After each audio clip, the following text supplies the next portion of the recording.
This is J. Krishnamurti's first talk with students at Rajghat, 1967. Quite whether I have to speak to the young people, to the students, or to the older generation.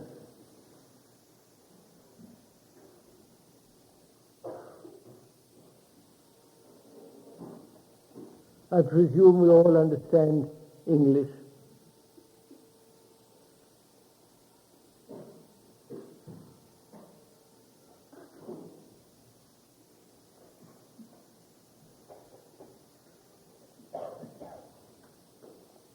And perhaps after I've talked,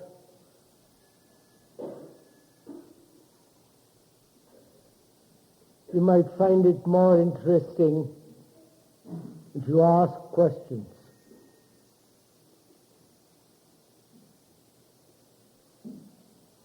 First, let me talk,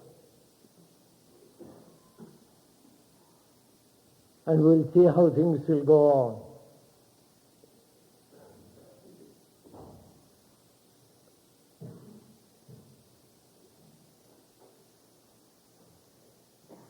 I do not know if you are aware of all the things that are happening in the world. There is a general decline throughout the world, morally, religiously, artistically, in all the humanitarian sense of these words. Man is finding more and more isolated, away from society. There are no rules anymore to hold him. There are no longer any authority that he is going to obey. Neither the guru, the teacher, the politician, nor the family have any control over man anymore.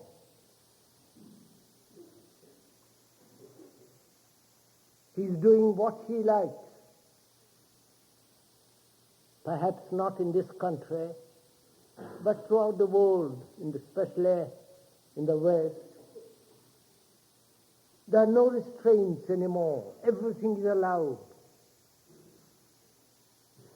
Extreme forms of destructiveness, violence, war, and sexually and ethically, there are no limits. He will go to any extent to satisfy his pleasure. So, throughout the Western world, authority, which used to hold man a little bit together in his relationship with another man, that authority has gone, completely being wiped away. I am not offering an opinion, a judgment. I am merely pointing out the facts which any observer with any alert mind can see this, what is happening in the world. Tradition, authority, the religious sanctions, the religious boundaries within which man was allowed to move, all those have gone, or rapidly going. And nobody pays very much attention to the politician in the West. They talk a great deal about it. But inwardly, the politician is held with somewhat of a contempt. And I've just come back from America, from Europe. When one comes to this country, and I come here every year for 4 or 3 months, and each time I come, there is a greater decline, greater disintegration, greater fragmentation, greater destructive, corruptive, corroding spirit is in this country. Government is not efficient. The politician is out for himself being for his party, but he wants to be the head of that party. He is concerned with himself, with his power, with his prestige, with the patronage he can give. They are not concerned with people. And one has observed this for the last 20 years, steady decline. And now, added to all that, there is overpopulation. More and more people are being born.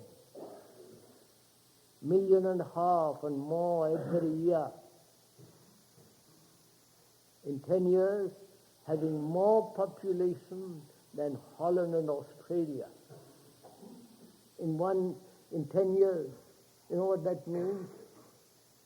And added to that explosion of population, there is poverty. There is lack of food. The rains have failed. There is starvation.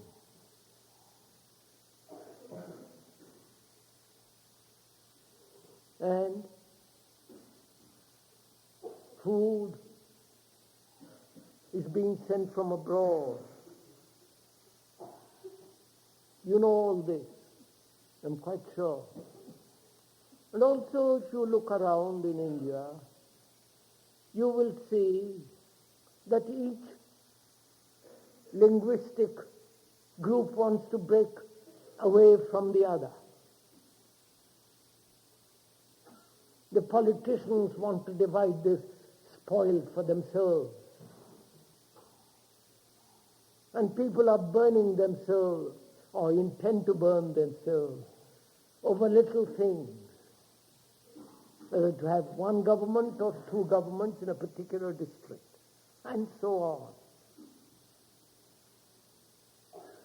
You understand the decline, the deterioration aesthetically, morally, religiously?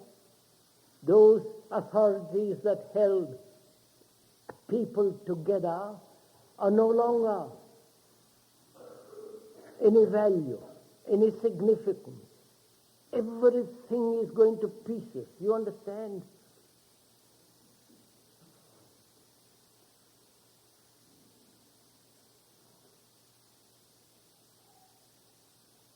And so, when you see all this, the complete inefficiency, the complete disregard for a human being, for another human being, the callousness, the brutality, the lack of sensitivity. And this is the result after 20 years of so-called non-violence, the ideal, so-called leadership of all the saints that you have had, the Mahatmas, the saints, the tremendously important politicians and so on and on and on. You know this picture very well as I do. If you are at all aware of what is taking place in the country, how students are going on strike, universities are closed, there is starvation, indifference, utter callousness, brutality, violence.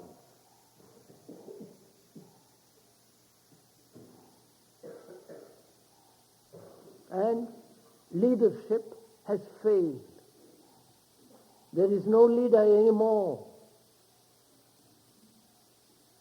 It's only the old, unthoughtful, the decrepit search out a guru.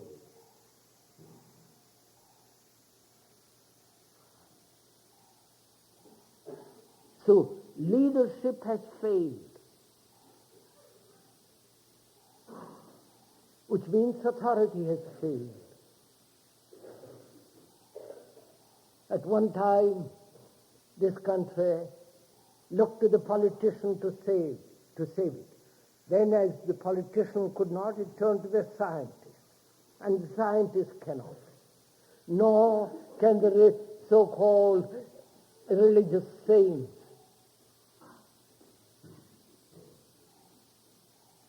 You understand? Not the gods, not the temples, not the sacred books. No ashrama. Nothing has produced any result. You can't go back to the old. You can't say, well, let's all go back to the ancient time, talk about culture, talk about way of living differently, but nobody seems to do it. So that is the actual, factual state of this country. And I'm not exaggerating.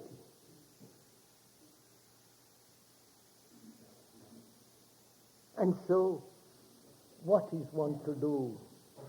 You understand? What is one, you and I, are to do?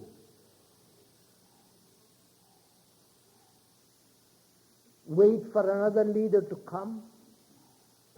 Political, religious, and so on. Wait for somebody else to tell us what to do? Do you understand?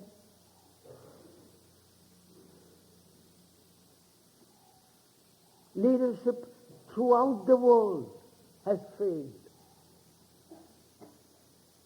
Ideological principles have failed. Marx, Lenin ideology has been inculcated in Russia, forcing people to believe, hypnotizing them with words, teaching them through hypnosis how to kill.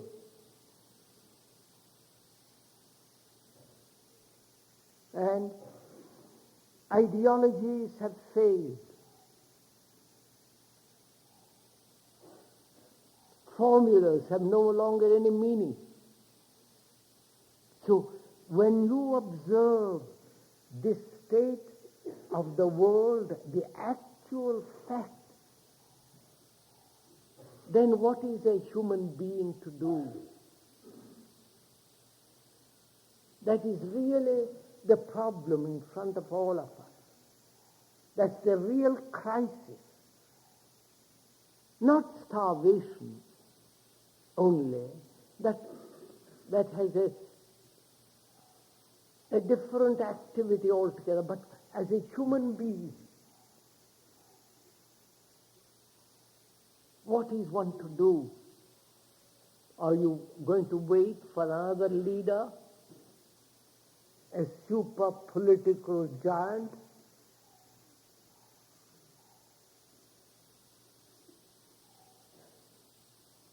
or go around the corner to find a new guru.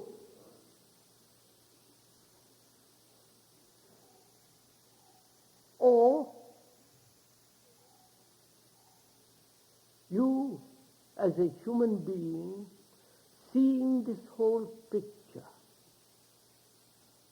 not theoretical picture, not a picture which has been painted by another, which you look at, and therefore have an opinion about the picture or criticize it or accept it or deny it, but actually it's you have painted the picture, you have seen the picture. So you can't have an opinion about it. So you have to find out what are the causes of this extraordinary state of things in the world, and especially in this unfortunate country.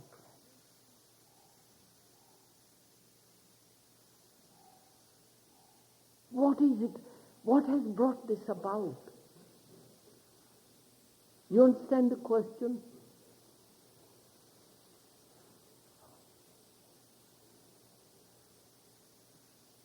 You've had ideologies of non-violence. You've had, the Gita, explanations of Gita by every little preacher. And you think that is going to solve the whole problem by attending to one of these talks by one of these gentlemen who know a great deal of Sanskrit and can explain the Gita. Who the dickens cares for Gita anymore?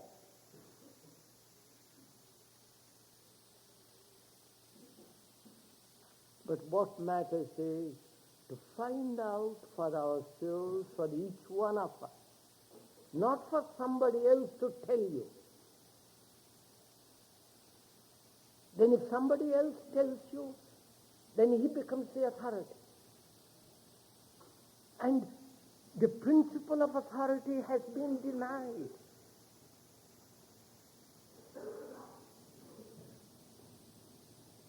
I don't think you see all this.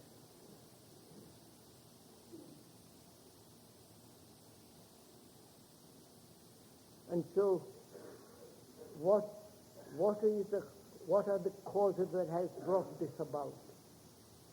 One can see one of the main causes of this deterioration in this country and elsewhere is the acceptance of authority.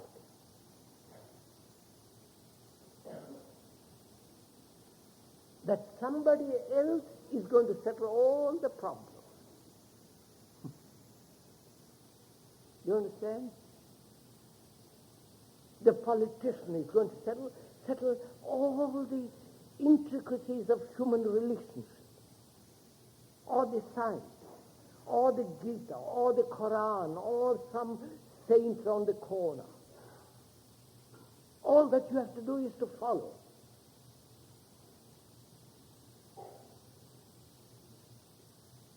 And you have followed.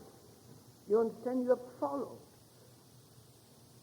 And it has led you to this state, to this extraordinary confusion, inefficiency, complete deterioration.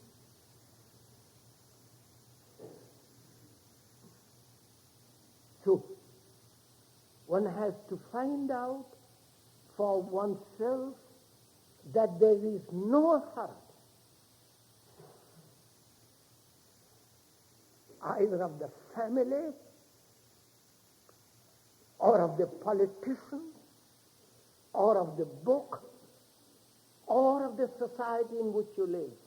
Because in India there is no society. I wonder.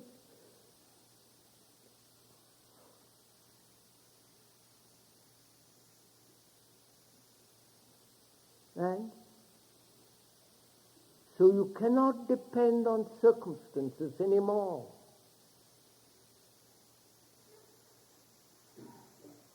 I do not know if you realize how serious things are.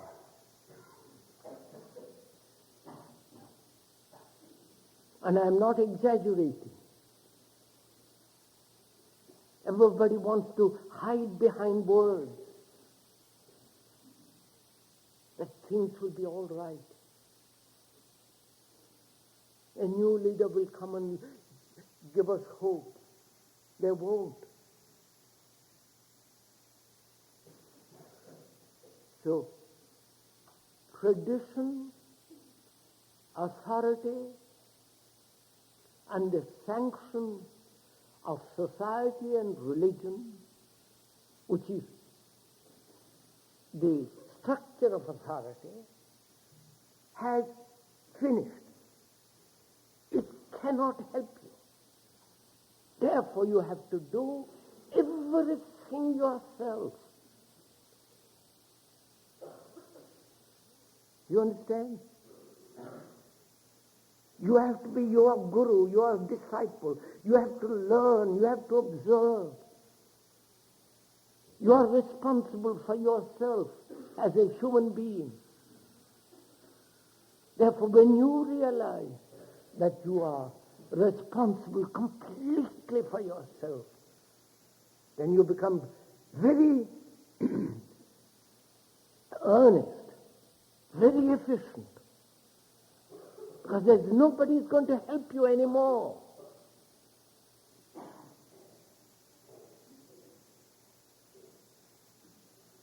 And that's what this country needs.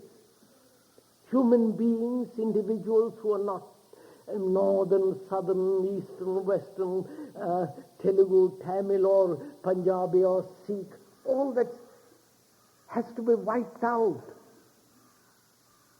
We are human beings in travail, in misery, in confusion.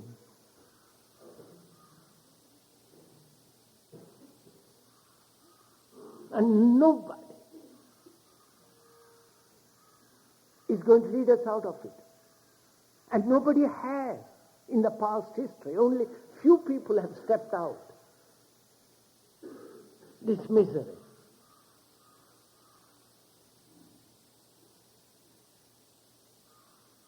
So,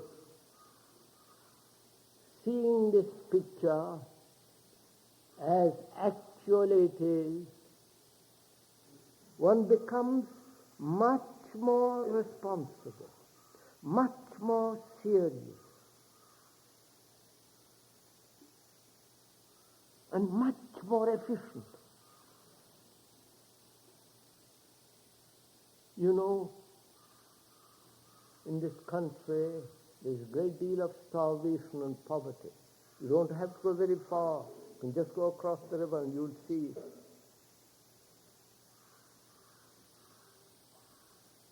There's not enough food. You've seen those gardeners who dig around the little piece of land, how they dig.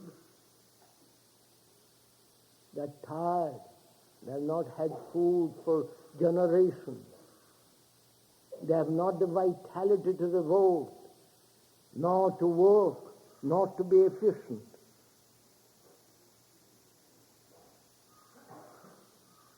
And to feed all the people, the population that's growing more and more every year, is not merely an Indian problem, it's the world's problem. You understand? All the world has to solve this problem. And it can only be solved when there are no national boundaries. When politicians don't play with ideas, but are only concerned with feeding the people.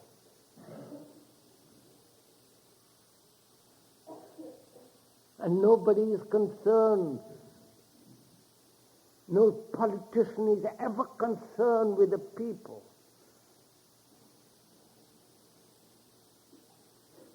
So, you have to become,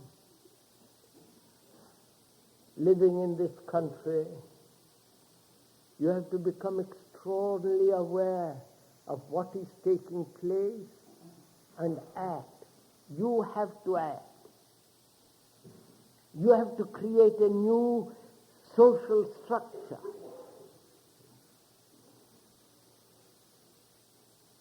You know, historically, the world has always been divided into the high, the aristocracy, the clever, the cunning, and the middle, and the low. The world has always been divided into these three states: the high, the middle, and the low. And the middle is always trying to usurp the power of the high, which is called revolution. And once they overthrow the high, they themselves become the high and hold on to that power. If you observe this is what's going on.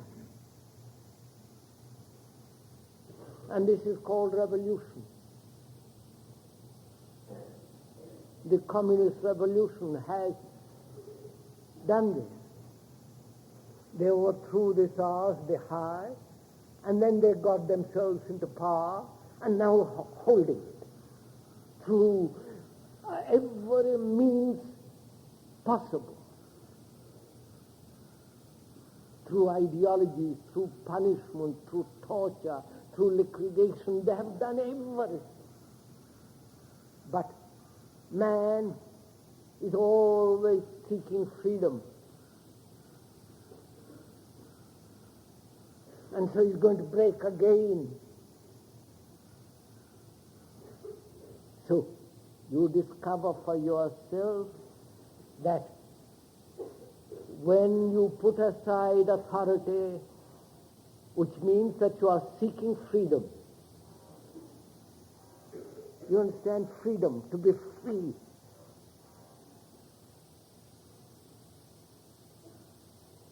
I don't think anybody wants to be free. That is an idea, an ideology, a thing that we wish it to be, but actually we do not want to be free. Because freedom is the most dangerous thing. It is society. You know what society is? To put it very, very, very simply, a relationship between human beings, a relationship of orderliness.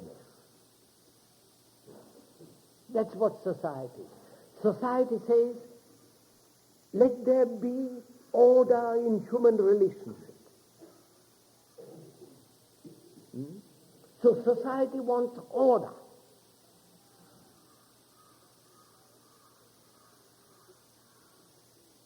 And society does not want freedom, discourages freedom, because freedom implies disorderliness, implies chaos.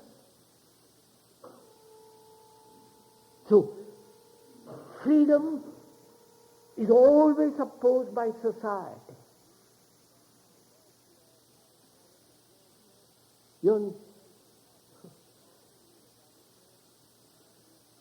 Perhaps you don't understand all this. The grown-up people would perhaps do understand.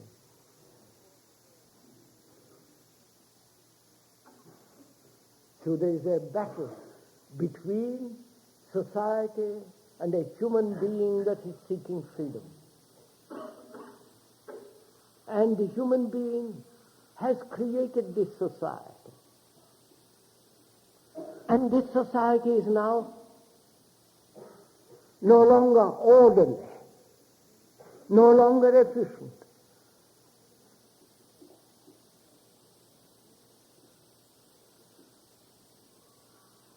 So one cannot look to society anymore. You understand all this? There is no society anymore Because individuals, the politicians, the religious people, the technicians, they are doing what they want to do. Not in this country, unfortunately not. This is going on in the West, in Australia and other parts of the world. The individuals no longer think in terms of society.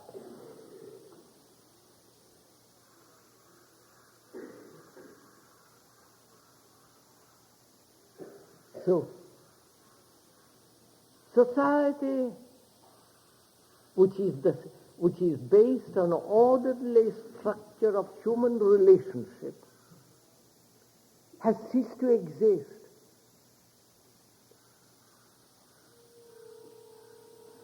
And so also has freedom ceased to exist.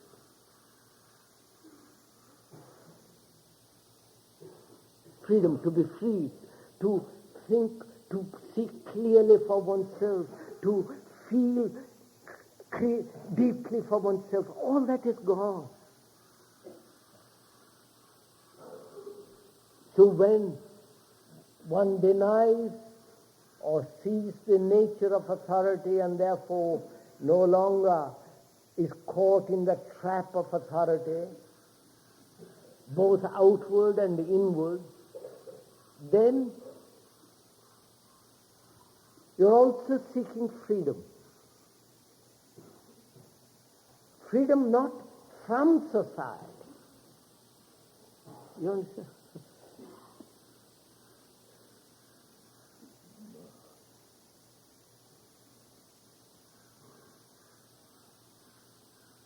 You know, this is too complex, isn't it, for you? Huh?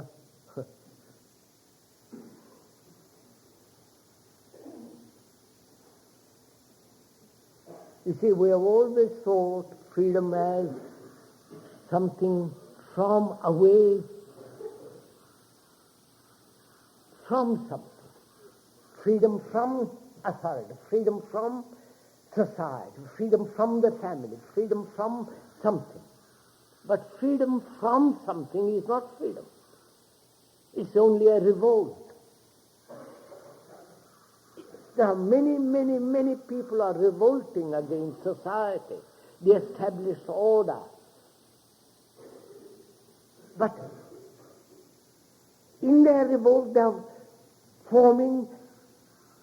conforming to a pattern already. And therefore that pattern becomes the authority. And therefore there is no longer freedom.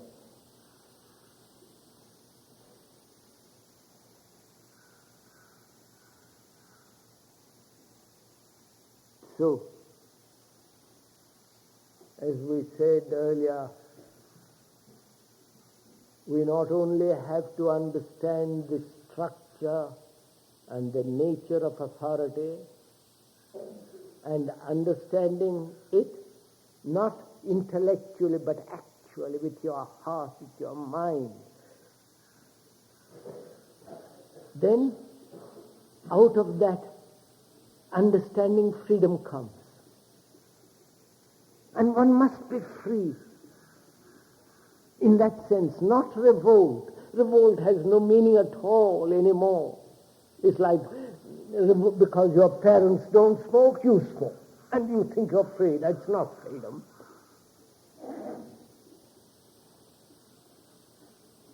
People in this country are eating more and more meat. That's a revolt against what has been established. That revolt is not freedom. So, when you understand the implication and the nature of authority, which makes you conform, which makes you imitate, which makes you follow, then out of that understanding comes freedom. You know, without freedom you cannot live. You cannot create order.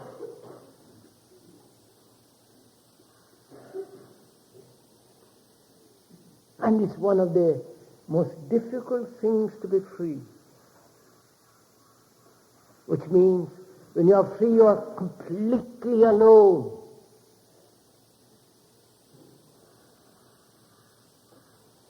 Because you are neither then, please listen, you are neither then controlled or guided by your inclination or by your tendency or compelled by circumstances. You understand? I'm afraid not.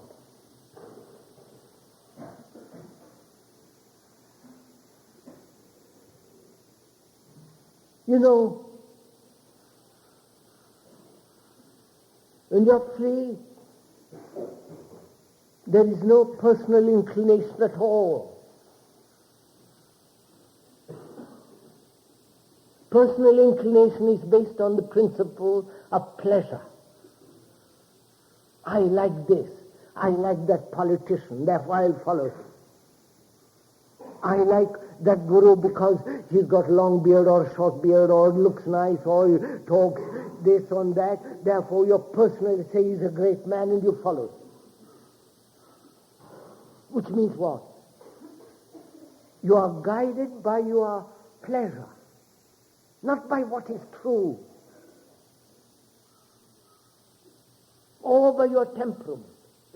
Because you feel little emotional, devotional, sentimental, and all the rest of it. Therefore, somebody who talks about Sri Krishna or what, God knows what else, and Rama, Sita, Gita, or whatever it is, and you follow them. Because you are sentimental. You are emotional.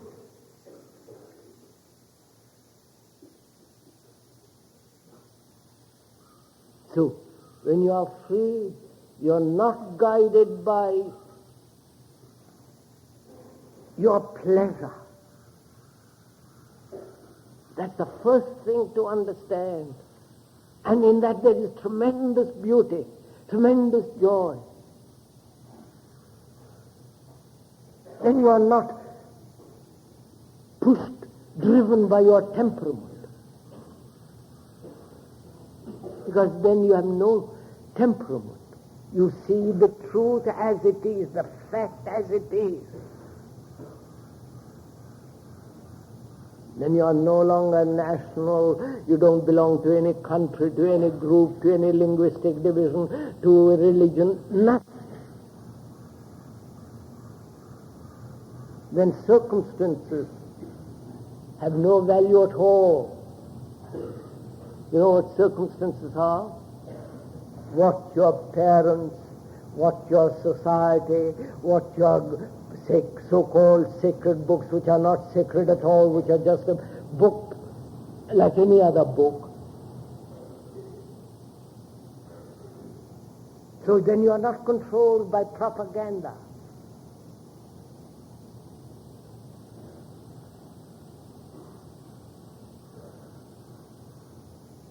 Then out of that, when you are no longer compelled by circumstances, whether the circumstances are immediate, or by temperament, or by inclination, then you have freedom. Then you can act. Such action is much more practical than all the action of politicians and all the reformers, because it's true action.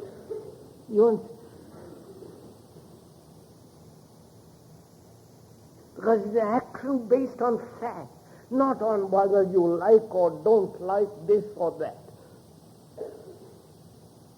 Then you are not persuaded by your emotions, by your nationality, by your temperament, whether you follow Hindu, Buddhist, or Muslim. All that childish, immature stuff has gone. And that's the kind of human being that is necessary to bring a different world into being.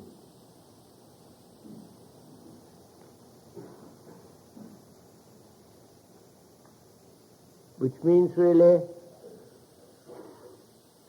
a different kind of mind. Not the old mind, dead, crippled, tortured, brutalized by authority, by tradition, by fear. There's quite a different mind, which only deals with facts and nothing else, because the fact is the truth. The fact is not right or wrong. Then you can deal with facts. But if you look at a fact and say, no, it's right and it's wrong, then you get emotional, then you get opinions, then you do this or that, follow somebody who says this is right, somebody who says this is wrong, and so on and on. So, seeing all this misery in this country, the utter confusion, the contradiction from the north to the south, the complete, total indifference of what happens to another.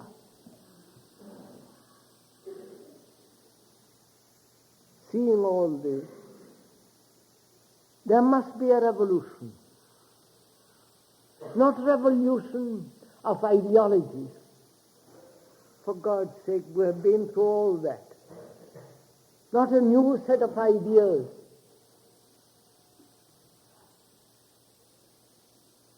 Because ideologies are not facts, are not truths, are not what is. Look, sir, you've had an ideology for the last 40 years or 20 years in this country, 40 years probably, of non-violence. They have been preaching up and down the land, collecting a lot of people around it. And it was just an idea, not a fact. The fact was that human beings are violent, brutal, callous, indifferent. And that is the fact. That human beings are violent, which is shown throughout the world, actually. That is the fact. That is the truth. And the other is not. Non-violence is just hot air without any meaning. As it has been shown now, when there's so much violence in this country. So, when you look at the fact which is violence, then you can deal with it. But when you pretend that you are not violent because you're pursuing non-violence, that just pretends, there's no validity.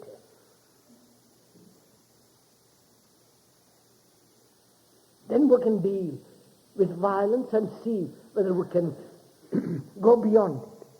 But if you're all the time pretending that you're trying to be non-violent, it is a waste of energy. So we have a revolution, we must have a revolution. A revolution not based on ideas, ideologies, formulas, but a revolution of facts. Oh God.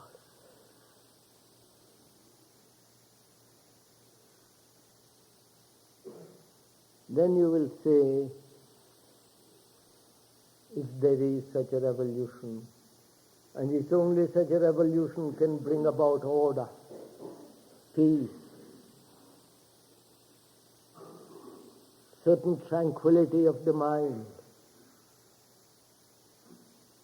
It's only then, in that state of mind, which is really the true religious mind, it's only such a mind that can bring about a different world. A world where there is a quality of affection,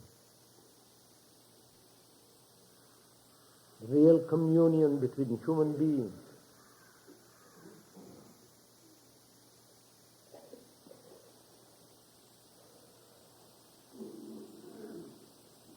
Now perhaps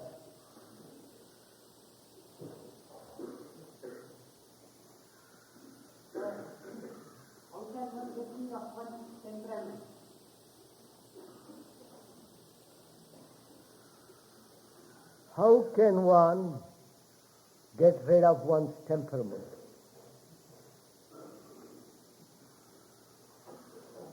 Have you just discovered that you have just temperament? Because somebody else has said you have a temperament? And therefore, having heard that you have a temperament, you say, by Jove, I must get rid of it.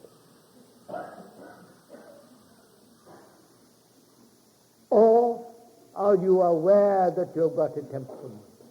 And according to that temperament, you are acting. You are driven, you are guided. Are you aware of that? If you are aware of it and know the nature of it, the significance of it, the structure of it, naturally then you say, it will fall away because it has no meaning anymore. When you are confronted with a tremendous crisis, it's too childish to talk about one's temperament. It's too immature to be guided in front of a tremendous crisis by your temperament.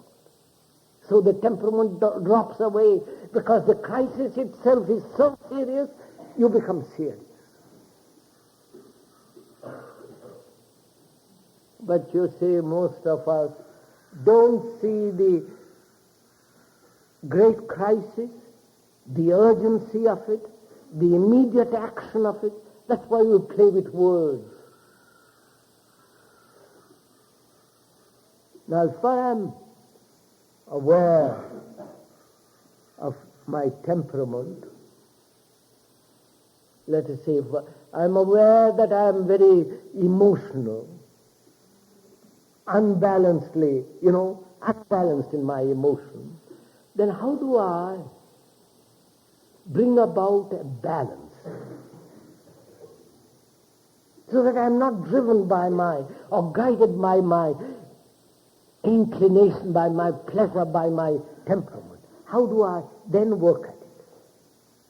You understand? First, I am aware that I am functioning, thinking, feeling, my motives are pleasure, which is inclination, and my temperament, which is devotional, sloppy, sentimental. Now, how am I to bring about a change in this? Right? You've understood the question? Now, the answer is going to be very difficult for you to understand unless you pay tremendous attention to it.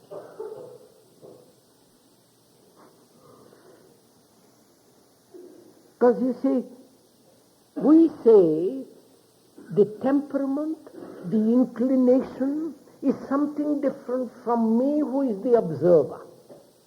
Right? I am different from my inclination. Therefore, I can do something about that inclination. Right? Now, put it much simpler than that. I'm angry, which is violence. I'm angry. And I say, I must control my anger. I must suppress it. It isn't right. It is very wrong. So I, the observer, the feeler, the thinker, is different from the anger, right? You see that? I think I am different from the fact that I am angry. But is the observer different from that anger? You've understood my question? No, I'm not asking.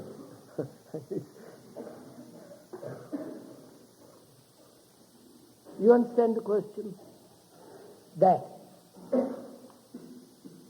the temperament, the inclination, the violence, and so on, we think are different from the observer. The man who looks says, I must do something about it.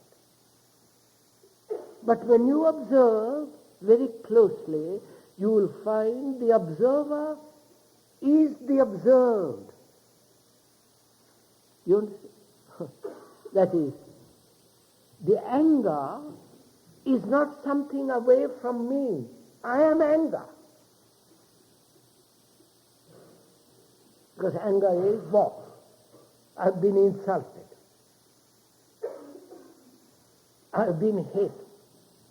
And so on, I get angry. And there are many other reasons. And that anger is something different from me. I don't say, by Jove, that anger is myself. But this is a very complex issue, which is, let's put it differently. I'll come back to this. You know, when you look at a tree, have you looked this morning at that beautiful river? Have you? The beauty of that green across the river, wheat, newly sown, full of life, the shade of those trees and the reflection of those trees on the water. Have you looked at it? Have you felt it? Have you smelt it? Have you seen the extraordinary movement of the water? Now, that's a fact, isn't it? That is there. And you are looking at it from this side of the bank. You are the observer. You are looking from this side to that side. And when you look, you see the movement of the water, your movement of the bird, the green cultivated bank on the other side, and beyond it the trees. So you are the observer on this side, and on the other side are the trees, the cultivated field and the water. So there is between the observer and the observed a distance, isn't there? Right? A distance, a time interval. There is perhaps half a mile or a mile. Right? So you say, I am seeing that. Right? Now, objectively that's different. Subjectively, inwardly, is that so? We accept it, saying, well, as there is a distance between the observer on this bank and that bank, there is a distance. So we say to ourselves, there's a distance between me and the fact that I'm angry. But is there a distance? And I have to find out if there is a distance. Which means there will always be a distance if I condemn anger or say I'm enjoying anger. As long as the observer condemns, justifies, compares, or tries to bring about a change from what it is, then there is always a distance between the observer and the observed. But if there is no condemnation, no evaluation, but mere observation, mere total attention, then you will see that there is no observer at all. And therefore there is no distance. And then the action, when there is no observer, is entirely different. Because then you will find the thing that you have called anger, temperament, violence, have lost their meaning altogether. That is, as long as there is an observer, there must be distance as time. And in that interval, there's a conflict of trying to change it.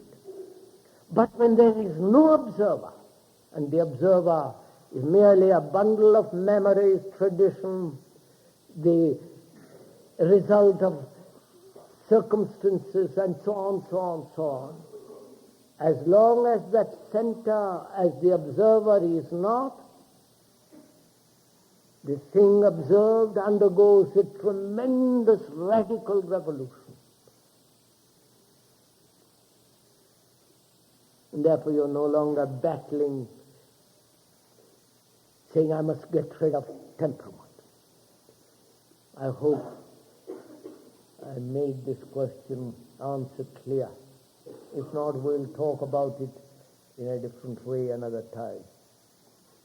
Man is born emotional. This is one extreme. And he tries to become not to be emotional. This is another extreme. So emotion is there. If one becomes an observer, the duality is there, ego is there, and when the ego derives pleasure for his action, and since ego is there, the bliss cannot be obtained. And if the bliss is obtained, the world disappears. So what one should do? The questioner, please correct me, sir, if I repeat the question wrongly. The questioner says, man is emotional. He says so, that man is emotional. And when man tries not to become emotional, which is the other extreme, then there is conflict. And as long as there is the ego, the me, there must be these extremes, these dualities. And it is only when the ego is not, there is a bliss. And in that bliss, the world disappears. Right, sir? That's what the questioner says. Now, this is all just a theory. Isn't it? Huh? How do you know when there is bliss, world will disappear? You have read somebody say so? How do you know? How do you experience it? Why do you repeat what somebody else has said? You see, as I said at the beginning of this talk, you're bound by authority. You haven't gone into it and found out for yourself. Therefore you're living with ideas, formulas that the moment you have bliss, the world will disappear. What?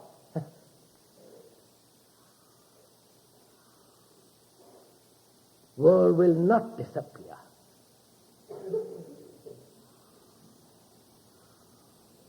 What disappears is the conflict between you and the world.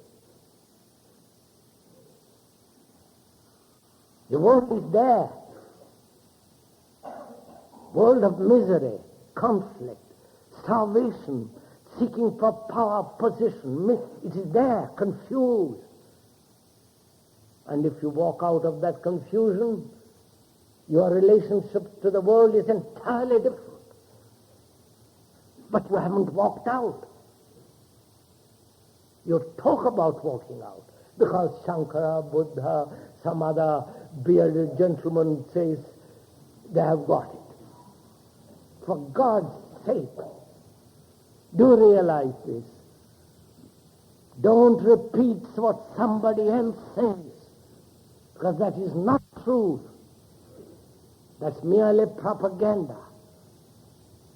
Like the politicians are doing propaganda for their particular party, for their particular individual member. That propaganda is false. And tradition, authority, any thinking man has put it aside long ago. What matters is what you are. And what you are will show in your life, in your daily activities, whether you are a crook, a deceiver, that will show in your life. You may talk highfalutin ideas, they have no meaning anymore. They throw them all overboard. Don't listen to such people. They are hypocrites. Their life is different from their word.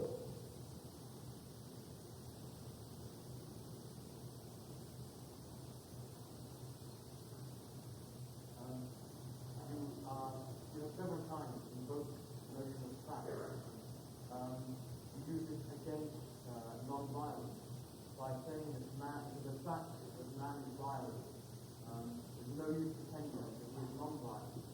Now, I would suggest that the same argument could be used against your position on freedom, mainly because of the misleading nature of the word fact.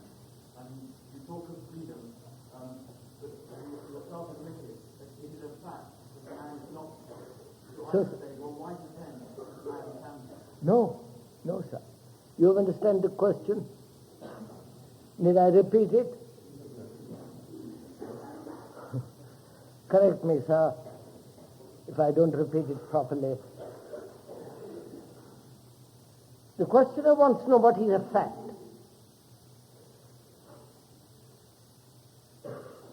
The fact is violent. And he says, you can also take the other position. That is, man is not free.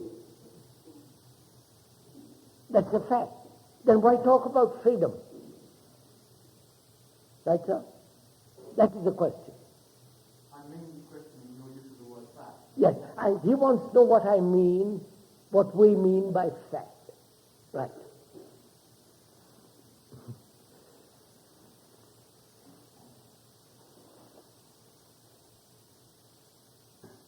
Let us look first objectively, outside the skin. There is a fact that the microphone is here. You mean it's so many atoms and so on and so on. But the fact is there is a microphone here. The fact is there is a river. The fact is there is violence.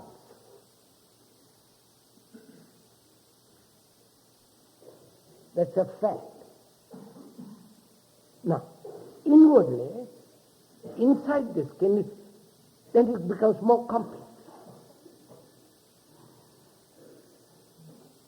Because I'm there, the fact is never still. It's always undergoing a change. Right? I realize I'm violent. I'm angry. I'm brutal, violent. So I realize that inwardly. But the moment I realize that I'm violent, the fact has already undergone a change. Right, sir? So, subjectively, that is inwardly, the fact is always in movement. Whereas objectively it is not. Even though there is a movement of a certain type. A tree doesn't move, but there is a movement there, but it is a fact. I can say, go to that tree. Describe the tree, where exactly it is. You understand? It's behind that house is so-and-so, where so-and-so lives. I can point out verbally, with gesture, exactly where that tree is. And that is a fact because that tree has not moved. Whereas, inside the skin, so inwardly, I may be violent now, next second I may not. So, the fact has gone a tremendous change. You're following?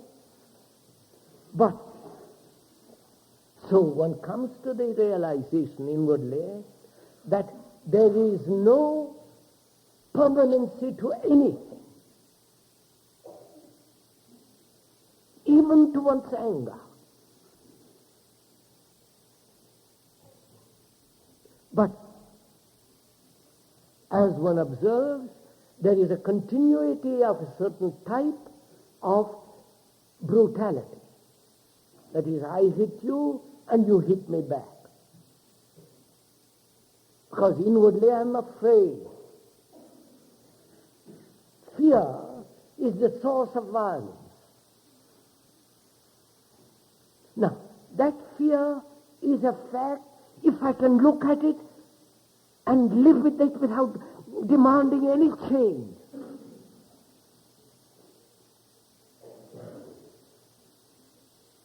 And to live with that fact of fear demands there is no condemnation, escape, no judge, just to live with it, to see it as actually as it is.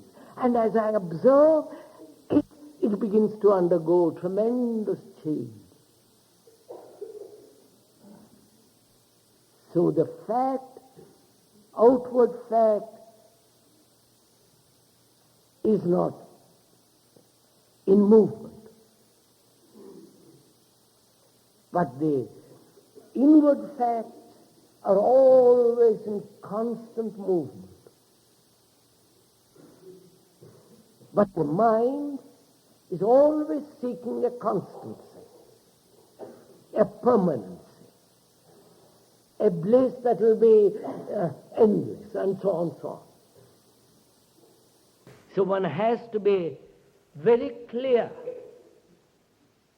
when we use that word fact, whether we are using it outwardly, even in the outward facts, there is a change. A tree has already grown a little higher from the moment I have left it till now, and so on, so on, so on. And inwardly, the word temperament, when one becomes aware of inclination, and when one begins to observe that fact, which is that one is guided by inclination, which is pleasure, then in observing that fact which is pleasure, then that pleasure begins to undergo a complete change. If there is no avoidance, if there is no escape, no judgment, no trying to suppress it.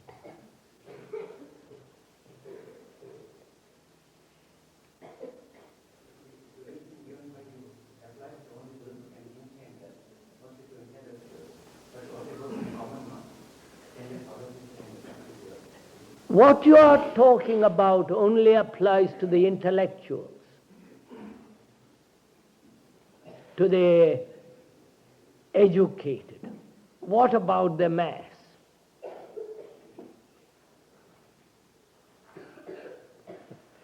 This is a good old question. Are you... We'll wait till this gentleman go out.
The question is,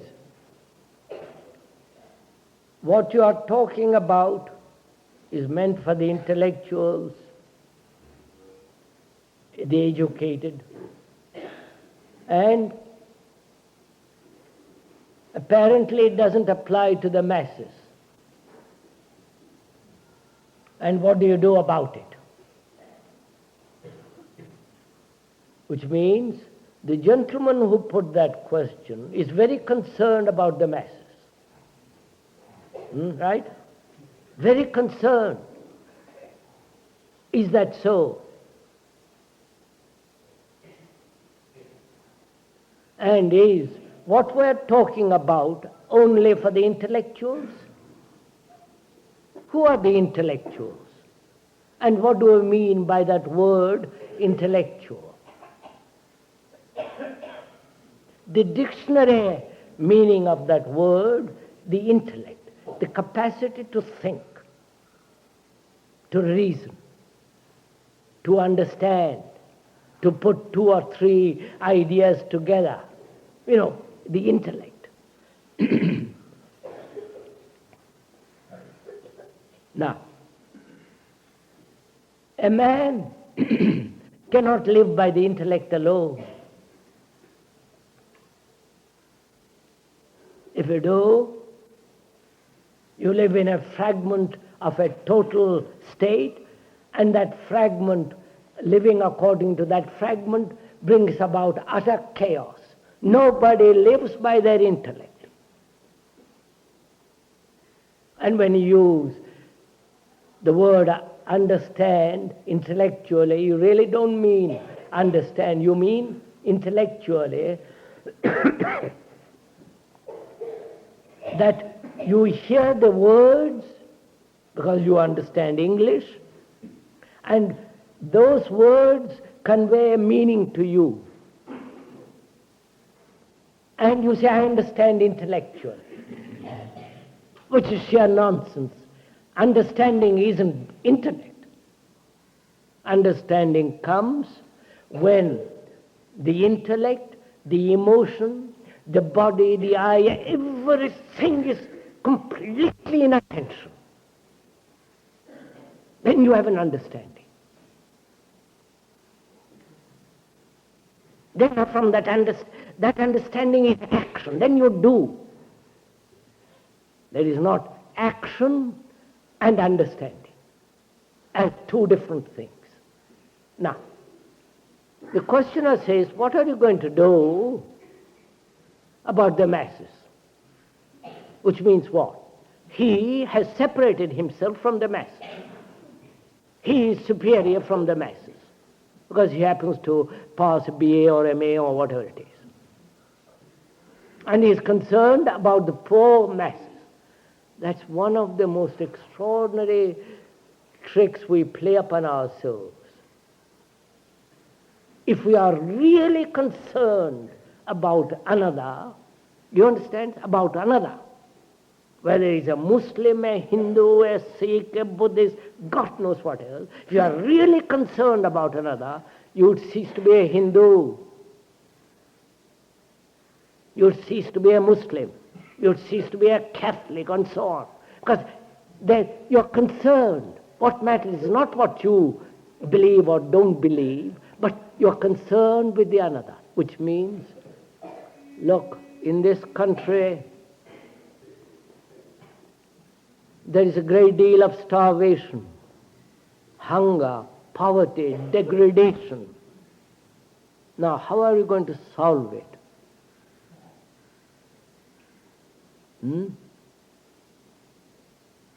The politician says, the various groups of politicians, the Swatantra, the Jansang, or whatever, you know, they all say we will solve it according to our ideas. Understand? They have the formula first, the ideology first, and according to that ideology they're going to solve it. So what matters is not solving the hunger, but the ideology. The communist says, look, we'll solve it, give it to us. And he has his formula. And he's going to make people work according to the formula. So he's not concerned with the people.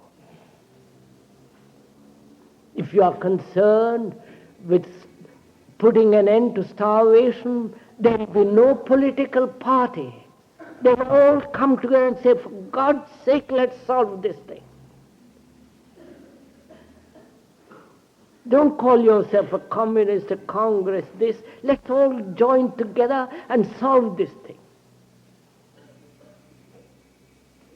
And they won't do that because they have their personal vested interest.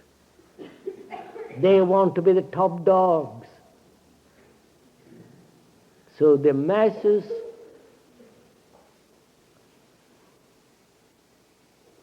that's a fact, it exists, unfortunately. And those masses have been reduced by the intellectual to what level they are. So that's what I said earlier. We need a radical revolution.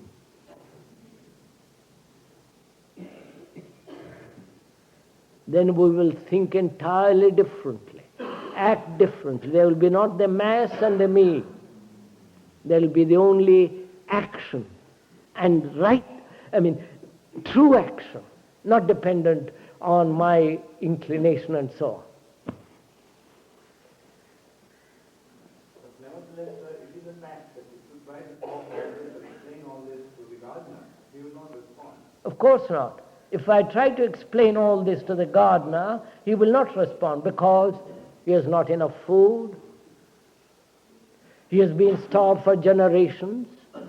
He has not been educated. He has not even, you follow, his brain is not cultivated. Obviously not, sir.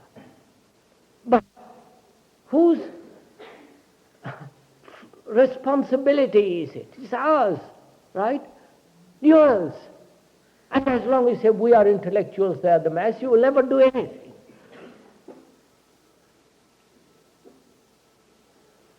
Sir, if one experiences something, acts according to it, and puts his experiences into a book, and other man after some 100 years reads it and believes in it, it is a hypocrisy.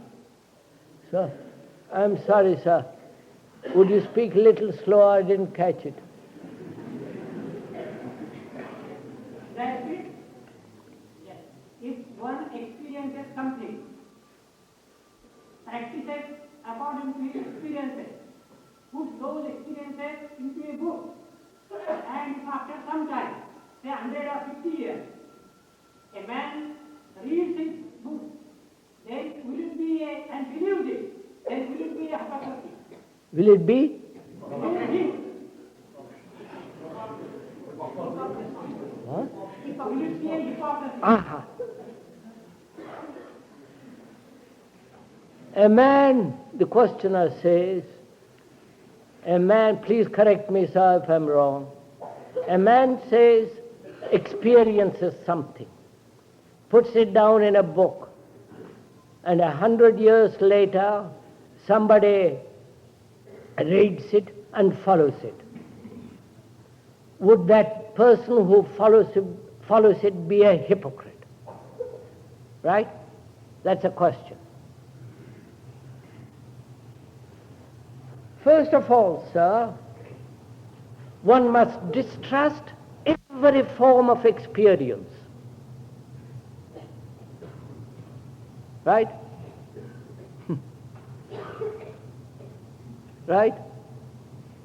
Whether your experience or my experience, or the experience of a tremendous bearded logical saint.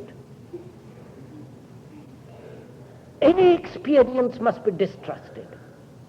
Because what do we mean by that word experience?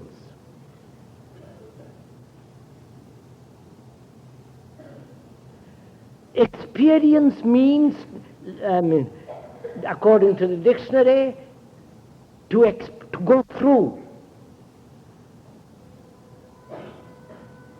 You understand? To go through something. Now, experience is please follow this thing, since you have asked the question, go through it step by step. Experience takes place when there is a challenge and a response, right? I challenge you, and you respond. And there are different subjective, inward as well as outward experiences. So, those experiences are recognized as experiences because you have had such experiences before, otherwise you can't recognize it, right? Oh God, yes sir? Right? A new experience is never new, it's always old because you have recognized it.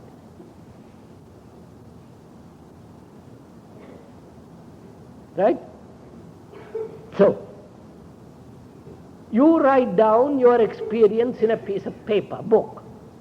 And poor chap like me, after 100 years, comes along, reads that book and says, by Joe, I'm going to practice it. I'm going to live according to it. Why?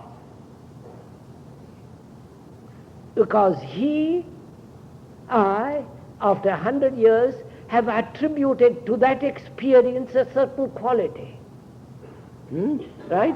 Because there's a reputation around that man who has written that book. He's a holy man, he's a great man, he's a well-renowned man. That tradition makes me read it. And that tradition controls my mind. And I, according to that tradition, according to that reputation, follow what he says. And I say, that's a lie. It's a hypocrisy.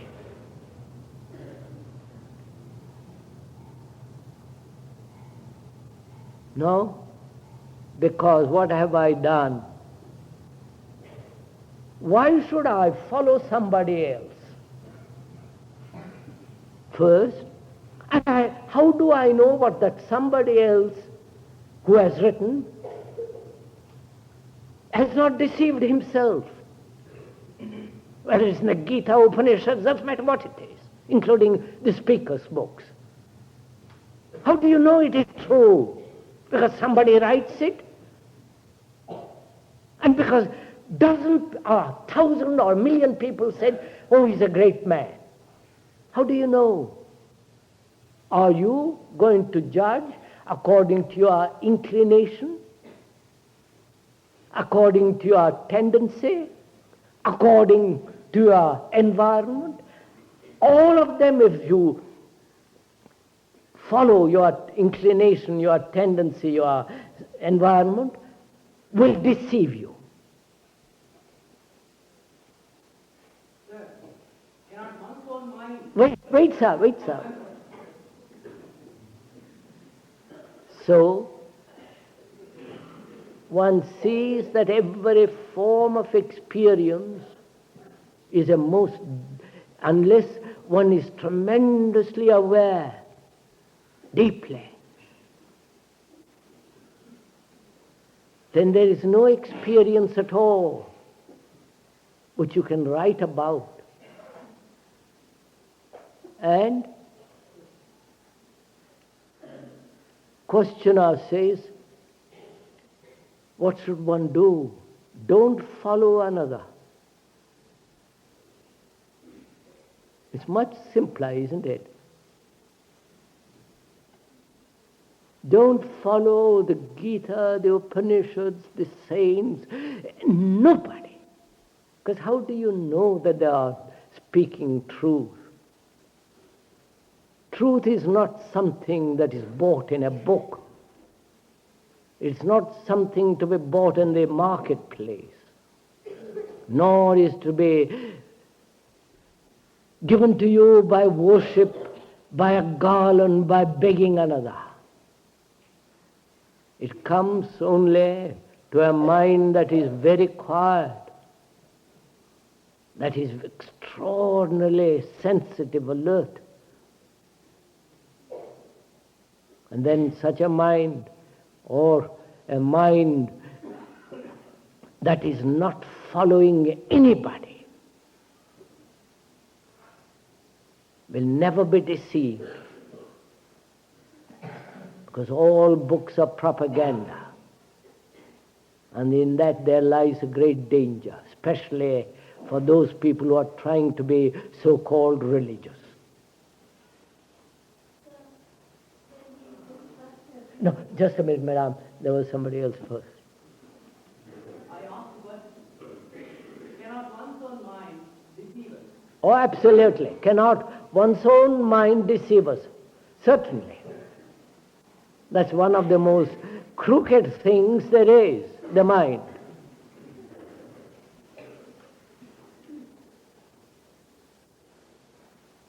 Because it can invent anything, see things which are not there. Because it can do most extraordinary tricks.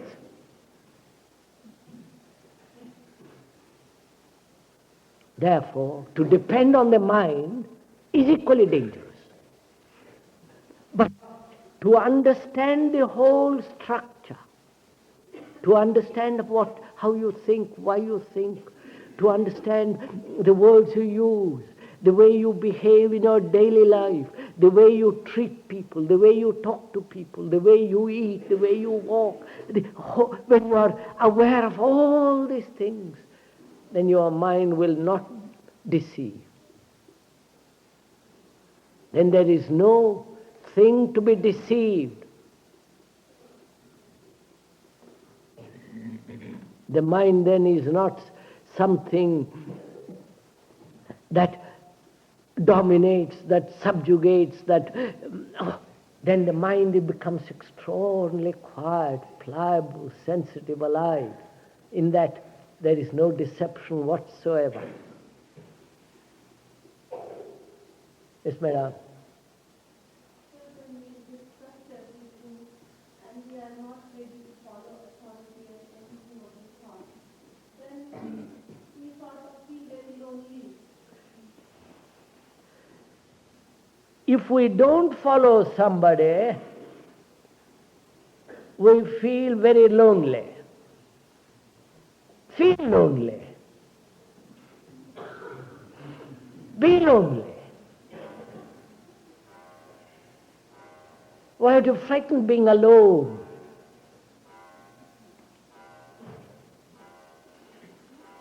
Then, if you don't follow, then you are faced with another fact, which is yourself as you are.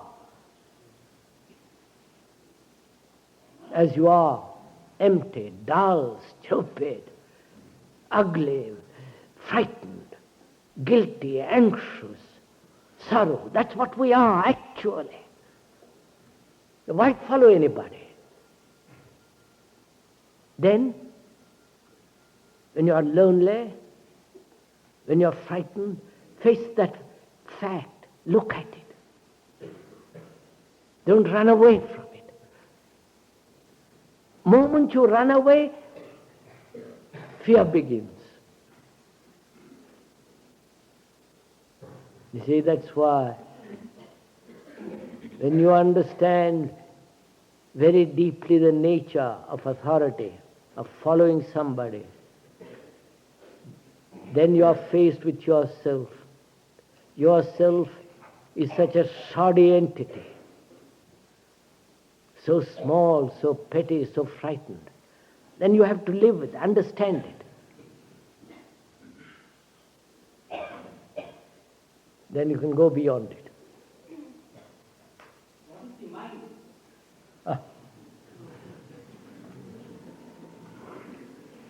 What is the mind?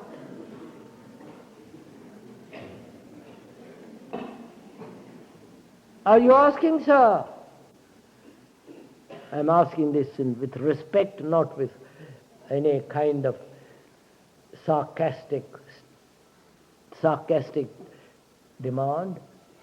Don't you know what the mind is? Why are you asking me? If you want a definition, go and look in the dictionary.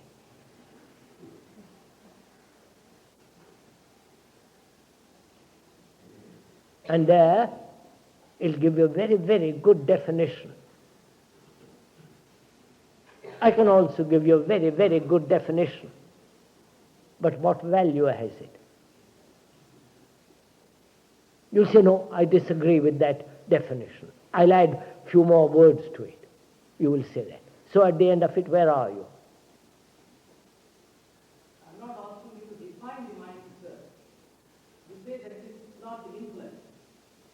You also say that mind can deceive. Then, if we want to be free from deception, we want to see the truth, we want to see the fact. Is mind an instrument which can be perfected, or is it an instrument which can just help us to find the truth?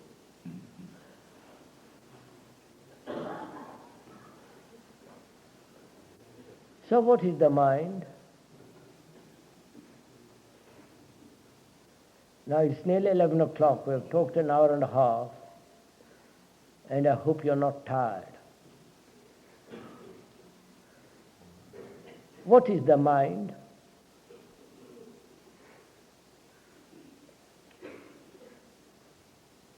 The mind, apparently,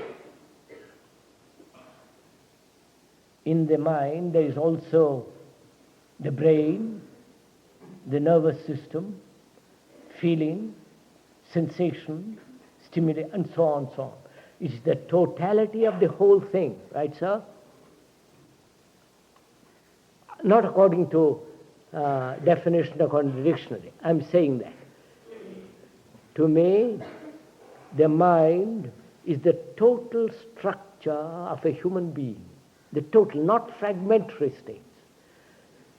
Not the brain alone or the capacity to reason alone and so on, but the totality of human being.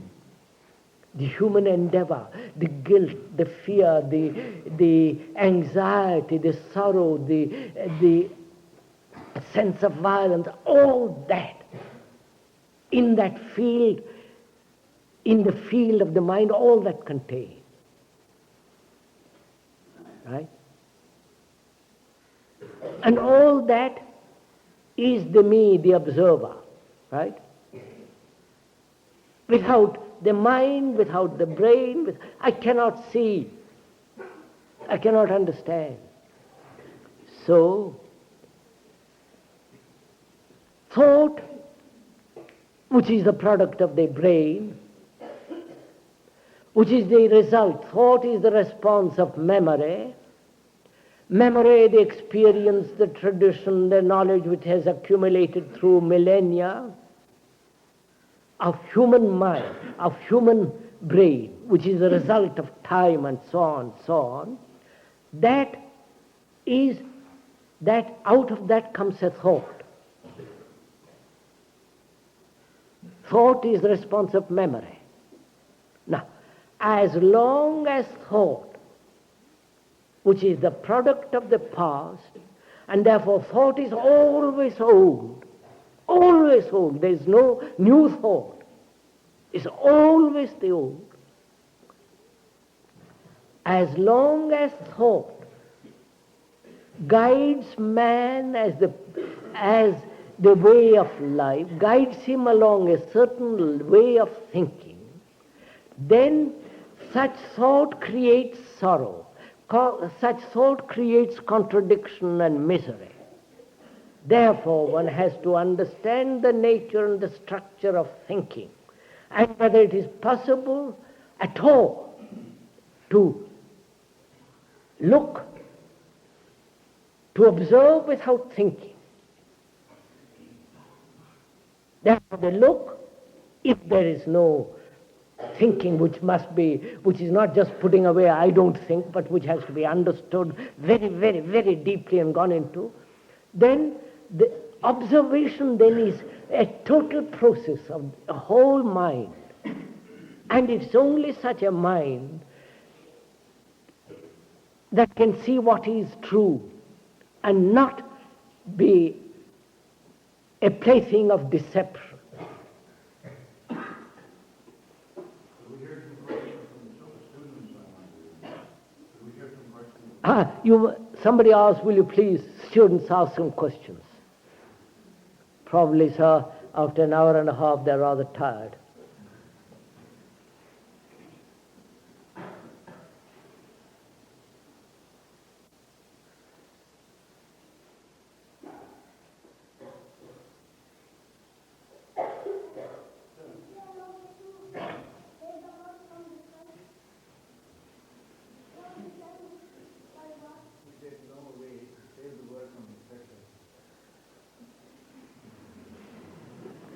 Is there no way to save the world from destruction?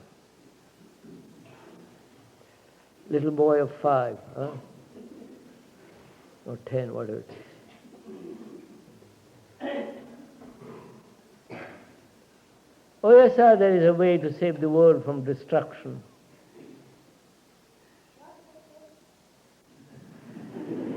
What is the way? What is that, sir? We are going to go into it, sir. Have little patience.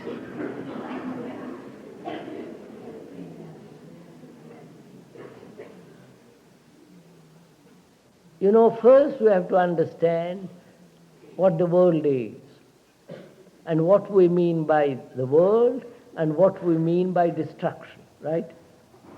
Right. Now, what is the world?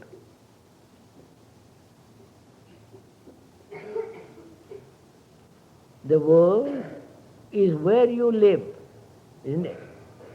Huh? Where you live. The school, the boarding house, the school, the play field, your friends. Listen carefully. Your friends, then your family, then the relationship of that family to other families, and the relationship of the many families to the state, right? And the state, the country to other countries, right? So, and so on and on and on. It's like when you drop a pebble in a lake, in a water, how the waves go on and on and on. That is the world, right? And, well, that's what we call the world. It's much more complex, but simple, leave it at that for the moment. Then, destruction. What do we mean by that word, destruction? War, you understand, war, killing each other destroys people. Killing each other is a very expensive business. In the Roman world, you know, about the 5th century, 4th century BC, to kill and to train a soldier to kill and be killed cost about 25 cents. What would that be? About a rupee, less than a rupee, let's say, I don't know. Now it costs, God knows what, tens of thousands of dollars.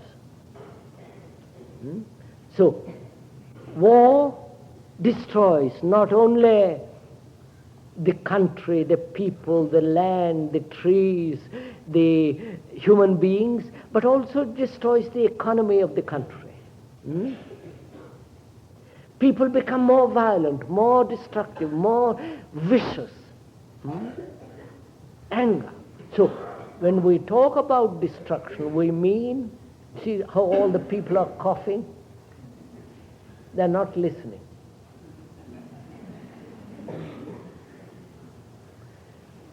So when we talk about destruction, that's what we mean.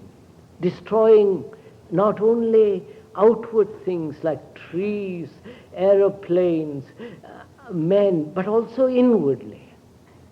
It destroys.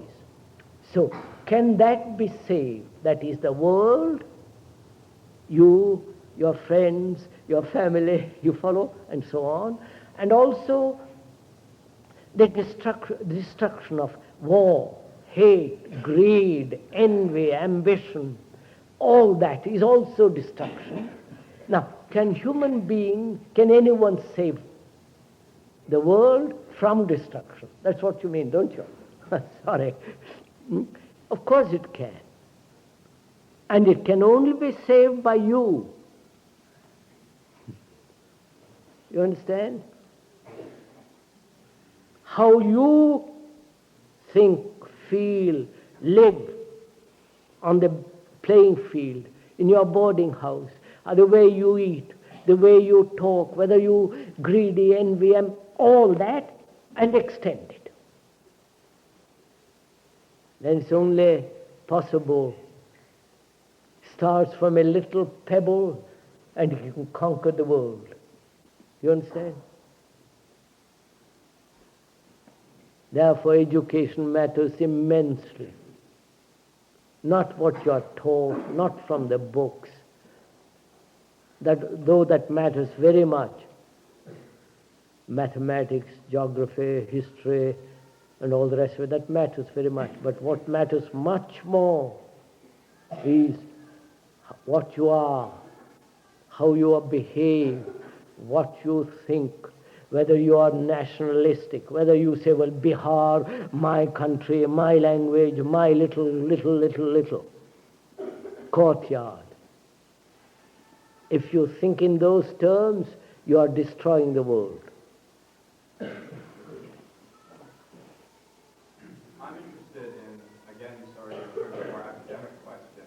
What's your idea of the process of humanity getting to the state it presently is in is? Do you feel that this propensity to reject authority, to say God is dead, that we hear people saying now, was something that was innate in man and just needed time to come out? Or do you feel that the fact of man's present condition is something that has evolved from the corruption of institutions that once were perfectly satisfactory? Quite right, sir.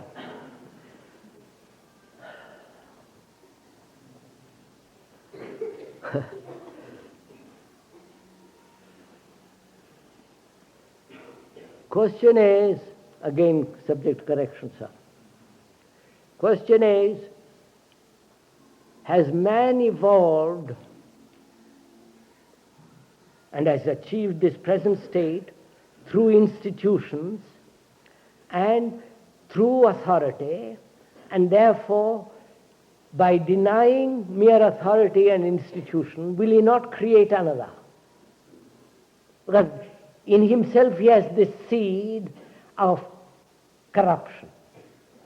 Is that right, sir? Well, take it from there. Take it from there. I'm just interested in hearing you talk about it. So man, surely, has created the institution. And the institution has created the man. They are interrelated.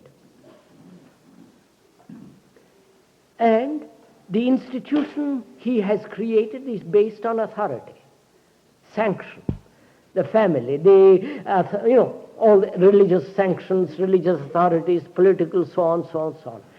He has created to safeguard himself. So it is a mutual process. It's an interactive process. The institution created by the man, and the man becoming a slave to the institution. Because essentially he cannot remain alone. So he says, I must be related. I must have a family, I must have a group, I must identify myself. Right, sir?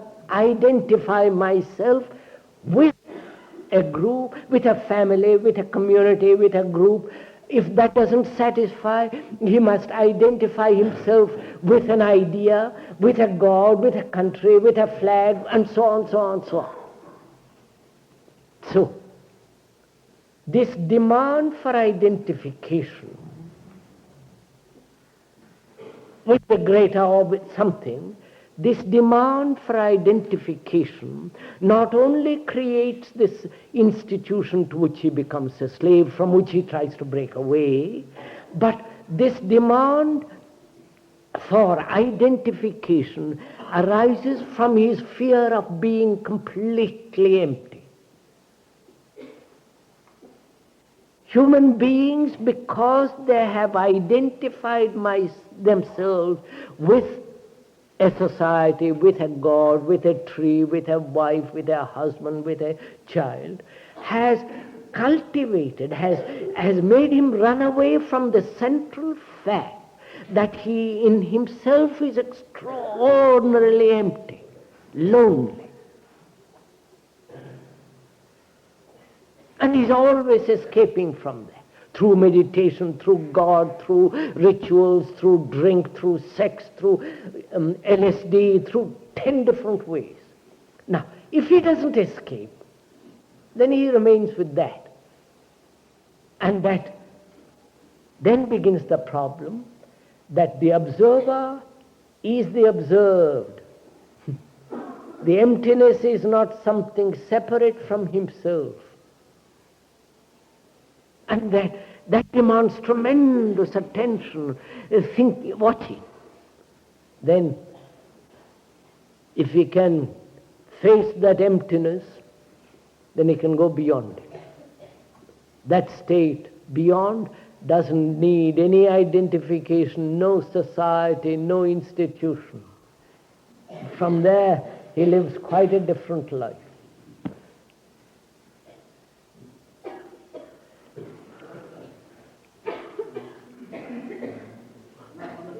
Now, it is not clear to me what you want to say to these young people here. Because now here young people. Sir, I understand. May I interrupt you? I'll tell you. As I said at the beginning of the conversation, of this talk, I don't know whether I'm talking to the young people or the older people. I'm going to talk, I do always talk to the young people, students, I won't call them young and old, all that stuff. To the students, a little later, we're going to meet only for the students. We'll discuss what I would like to talk, what I'd like to say to students is, why are they being educated? Right? What for? Just to fit into a family, to breed children, to get an office, to carry on this trap? Or why are they... I don't understand what I mean of age. Now, talk really empty. What? It's really empty talk. What? What you need just is how we can solve our problems today. Let's act. Hunger, famine. Sir, that's what... Yes, sir. Yes, sir. That's what I said. Wait a moment. Now, I have never seen this kind of human being who knows all his cheer, which is a golden ornament. What? Golden ornament. What, sir? I don't... Sorry, I can't hear, sir. I have never seen this kind of people in this world. I have read many places. In every place, Western country and Eastern country, they know so much golden ornaments, golden earrings, and golden rings, something like that. Ornaments. Yes. So, I have never seen such kind of atmosphere in other worlds, other places. I don't quite understand, sir. You mean these people here Yes. wear golden ornaments, Yes. and you haven't seen it in Europe? No, I have never seen it. Oh, my God. There's a reason.